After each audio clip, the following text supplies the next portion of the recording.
Good morning, it's Pastor Trish, and thank you for joining me for this weekly devotion time, or perhaps today it's a time of learning together.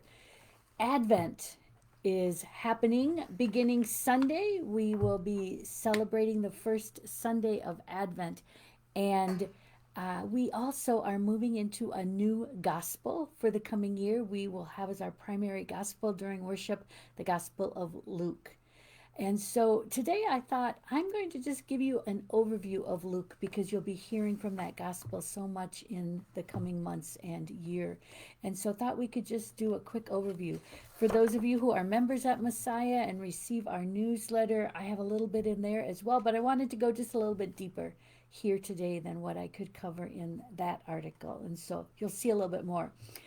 Luke is actually the only book in the Bible where it's part one of a two-part series. Luke and Acts, we understand, were written by the same writer. And even though we don't have them together in our canon, in our Bible, they are part one and part two, written by the same person, and provide a history not just of the life, death, and resurrection of Jesus, but then also a history of the early church as well. Luke is a historian and makes it very clear about that in his writing, that he is placing his writings in a particular time and place, and offers us as well, because of the way in which it's written, an opportunity for us to consider where we are also placed in this history of God at work in our world. And so that's one of the, I think, exciting things about Luke. There's a few themes that I just wanted to let you know about that you can listen for, watch for, look for as you are journeying with us here at Messiah, or with your own church as well in the coming year, as you look at Luke, or maybe even spend your own time looking at Luke. One of the big themes in Luke is something we call the Great Reversal.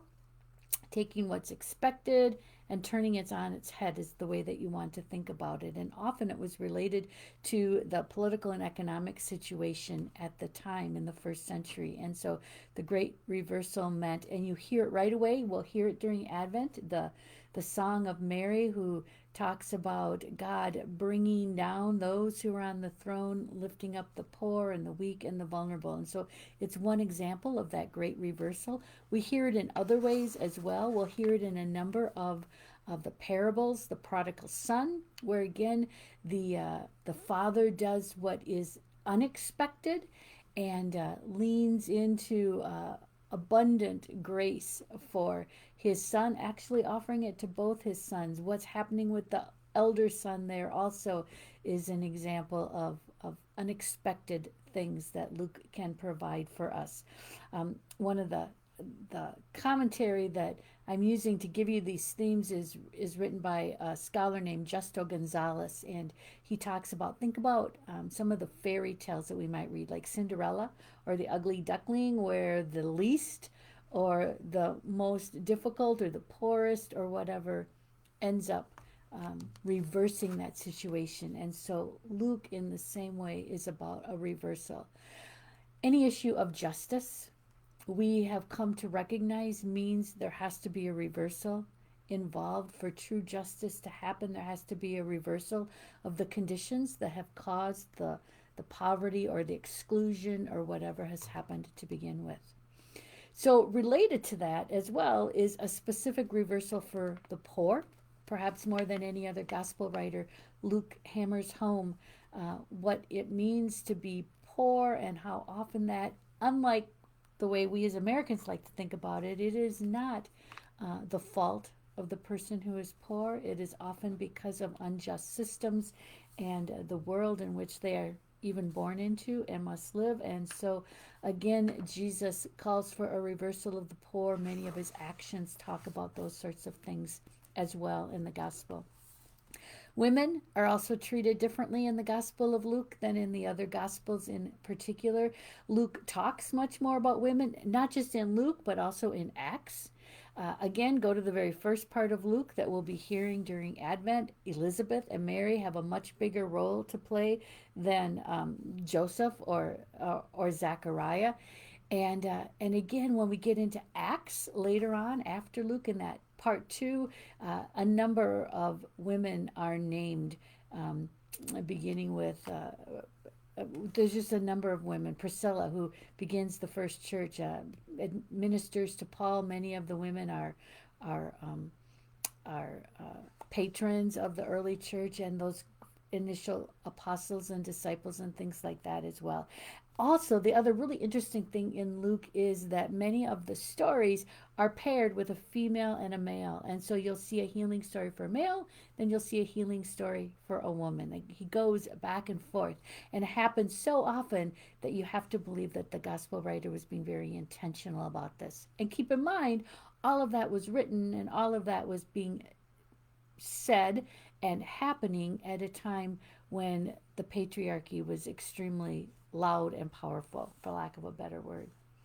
Another piece of Luke is eating and feasting. More again than in any other gospel, we'll find Jesus sitting down with the poor and the sinners and eating and feasting. And so, again, why and what is that about? And I just want to quote Professor Gonzalez here. He says there seems to be three reasons why Luke would repeatedly place Jesus at a meal. The first is simply to affirm the joyful character of his message and the physical reality of his resurrection. Eating is a common way, we know that, of expressing and sharing joy. Hopefully, many of us will be doing that on Thursday this week. Whenever we gather with food, right? It's a form of celebration. And so that's the first reason. Second reason is he said that meals were one of the clearest expressions of the social and religious order, and therefore meals provided one of the best opportunities to break that convention and to illustrate again that great reversal. Jesus often ate and is talked about eating again with the poor and with the sinners, with the downtrodden, with the outcasts. Those are the ones with whom he chose to break bread. And finally, Jesus eats because Luke and his prospective readers belong to a community whose main act of worship includes a meal. And we know that today in 2021, we continue that process, that the sacrament of Holy Communion, especially for us as Lutherans, but for many Christians, is central to our activity in worship. Acts again, images of the early church always found the apostles sitting down together for worship and for breaking bread. And then the final theme that we sometimes hear in Luke is references to the Holy Spirit. And again, one of the things about Luke is its setting in history and understanding that the history written down is just part of an ongoing history that continues down to us today, and recognizing that the Spirit is alive and well and needs to be alive and well in order to continue to usher in the kingdom, in order to continue to live out and bring in the promises that we have been given as children of God. He says there are, the commentary says that there are many more references to the Holy Spirit than in the other Gospels. 17 references to the Spirit in the Gospel of Luke, while there's only 6 in Mark and 12 in Matthew. And again, in Acts, of course, the book opens up with Pentecost and with the Holy Spirit coming upon the 12 who are there, and so and carries out all the work from there. And so this understanding of the importance of the Spirit, not just in that time, but in today as well. Okay, just a few themes about the Gospel of Luke, a few things that you can, again, look for, listen for, and just be aware of as we begin our year of worship and study in that particular Gospel. Tomorrow evening, if you are interested in joining us, we are hosting the North Mankato Community Thanksgiving service. Crossview Covenant, Belgrade United Methodist, and Holy Rosary Catholic Church will be joining us here at Messiah, 7 p.m. And we also will be live streaming that, so you can join us in person or on Facebook Live for a Thanksgiving Eve worship and celebration. And then Sunday, first Sunday of Advent, 8:30 or 10:30 here at Messiah as we begin with Luke. Happy Thanksgiving. Have a great day, and see you soon.